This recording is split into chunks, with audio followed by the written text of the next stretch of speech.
শিলাবতী নদী খননে বাধা, আলোচনার পর ফের শুরু কাজ। ঘাটাল মাস্টার প্ল্যানের আওতায় দাসপুরের সুজানগর এলাকায় শিলাবতী নদী খননের কাজে বাধা দিলেন এলাকার মানুষজন। অভিযোগ, তাদের নিজস্ব জায়গা নদীর ধারে থাকায় সেগুলো ঠিকাদার সংস্থা কেটে নিচ্ছে। ঠিকাদার সংস্থার কর্মীদের বাস নিয়ে রীতিমতো তেড়ে এসে কাজ বন্ধ করে দেওয়া হয়। এর জেরে সাময়িকভাবে স্তব্ধ হয়ে যায় নদী খননের কাজ।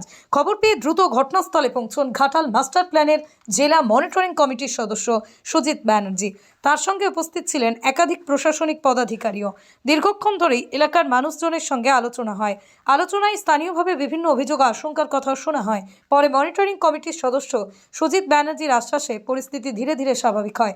তার আশ্বাসের পর অবশেষে আবারও নদী খননের কাজে অনুমতি দেন এলাকার মানুষজন। তবে জানা গিয়েছে, বিষয়টি নিয়ে দাসপুরের ভূমি দপ্তর ও সমষ্টি উন্নয়ন আধিকারিকের কাছে নির্দিষ্টভাবে লিখিত অভিযোগ জানাবেন স্থানীয় বাসিন্দারা।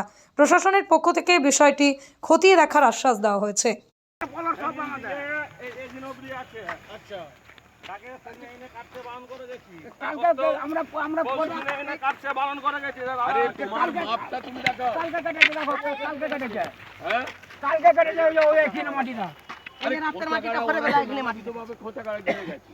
আমাদের মা বাচ্চা সুজানগরের মুসলার শোন আমাদের সঙ্গে মা বইছিল, মা বইবার পরে তাদের জায়গা ভোজি দিয়ে আমাদের জায়গা ভোজি দিয়েছে। এইটাকে আমাদের জায়গা ভোজি দিয়ে তাদের জায়গা ভোজিছে, তবে আমাদের হয়েছে। যেটা দপ্তর আছে ভালো করে শুনো, বিএলআরও দপ্তর জমি মেপেছে, জমি বিএলআরও দপ্তর মেপে বিডিওকে জানিয়ে দিয়েছে। বিডিও উপরে যারা কন্ট্রাক্টর লোক তাদেরকে বলে দিয়েছে মাটি কাটতে। তোমাকে প্রথম দরখাস্ত দিতে হবে বিএলআরও যে আমার ওই দাগের উপরকে দিয়ে আপনি কেন মাটি কাটতে বলে এসছেন। আর তারপরে শিলাবতী নদীতে ড্রেজিং চলছে। দাসপুর 1 নম্বর ব্লকের সুজানগর এলাকায় শুনতে পাই যে ওইখানে কাজে বাধা দিচ্ছে কিছু মানুষ। তারা আমাদের ওই যারা এজেন্সি আছে তাদের কাজে বাধা দিচ্ছে, কাজকে বন্ধ করে রেখেছে। তো আমি দাসপুর 1 এলাকার সভাপতি আমাদের গোপালবাবু, বিশ্বনাথ সর্দার প্রধান, জেলা পরিষদ মেম্বার সবাইকে নিয়ে ঘটনাস্থলে যাই এবং তারা যে মানমুখী হয়ে এজেন্সির কাছে এসেছিল তাদের সঙ্গে কথা বলি, দীর্ঘক্ষণ ধরে আলোচনা করি।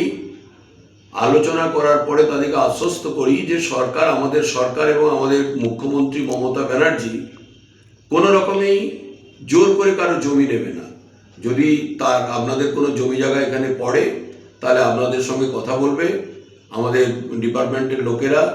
তবে তার আগে চিহ্নিত করে নিতে হবে যে জায়গাটা কার, এটা সরকারের না আপনাদের। যদি আপনাদের হয় আপনাদের সঙ্গে নিশ্চয়ই কথা বলা হবে। এবং এটা আশ্বস্ত করতে ওনারা বুঝতে পারলেন যে কোনো রকমে এজেন্সির কাজে কোনো বাধা দেওয়া চলবে না, তারা কাজ করবেন।